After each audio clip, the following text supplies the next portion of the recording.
A narrative of the life of Benjamin Smith, a native of Africa.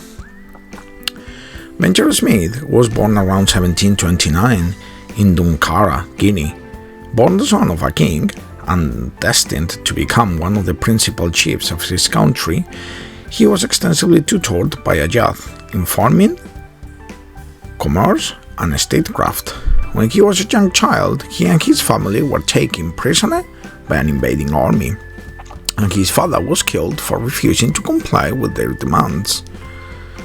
Following the chance to work for himself, he knew how to manage and excel at business and trade. Benja worked for 5 years to buy his freedom in 1765, and the 9 years to buy his wife, Meg, his children, Hannah, Solomon, and Kof, and 3 other Africans. He could speak eloquently, became an accomplished writer, and in 1798 he wrote his autobiography.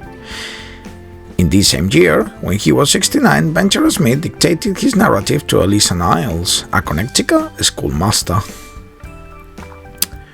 Born in West Africa and sold into North America as slavery, Benjamin Smith became an unusual African-American success story as an adult by buying his freedom, earning a great deal of money and establishing himself as a respected member of his Connecticut community.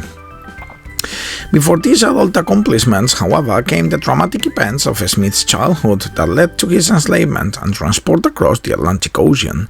His early years as the eldest son of an African tribal leader were interrupted by the invasion of a competing tribe.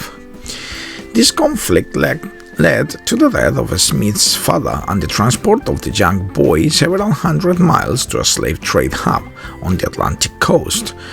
During his journey, Smith was captured with the rest of his party on 2 separate occasions.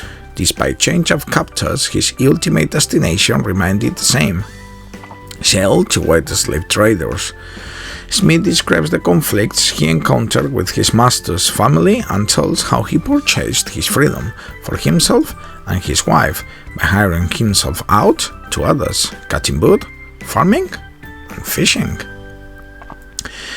This book, a narrative of the life and adventures of Benjamin Smith, was published in installments in a newspaper in New London, Connecticut, in 1798, and this was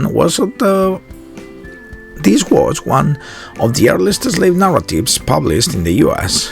Benjamin told his story to a transcriber, Eliza Niles, when Benjamin was approaching the end of his life. As most of African stolen slaves came from West African world, their narratives, and especially Smith's one, recounts their personal journey from freedom to bondage, exemplifying the experiences of those Africans who were sold into slavery. Smith's narrative, however, is a rare account of slavery in colonial New England. It's also one of the few documents of enslaved who told of their lives in Africa. His narrative is an strive to rebuke slavery. Although Smith was deprived of all kinds of education, the editor and the transcriber noted his intelligence, drive, and ambition. Thanks for watching.